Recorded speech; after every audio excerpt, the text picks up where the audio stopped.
Gehiago ez genuen koinziditu. Gure bizitzak une hartan bertan elkartu ziren eta gero nork bere bidea hartu zuen.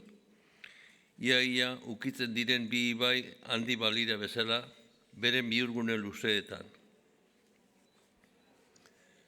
Gure izeba Margaritak, amaren aizpak, kontatzen zigur gaztetan, gure aitari ezkontzako eraztuna galdu zitzaiula itsasoan, eta legaz baten zabelean aurkitu zuela berak, gure etxeko sukaldeko harrian, legatza garbitzen ari zela. Gerta daitekeen koinzidentziarik zailena zen ura. Aitak itsasoan eraztuna galtzea, legaz batek jatea, eta gero legazura gure aitaren txalupa garrapatzea.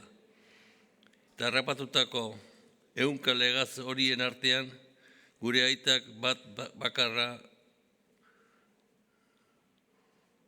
aukeratu etxera eramateko eta legazura izatea ezkontzako eraztunaren irentzi zuena. Ez dakit zenbateko probabilitate egongo den horrelako zerbait gertatzeko, baina seguru nago infinitesimala dela aukera hau.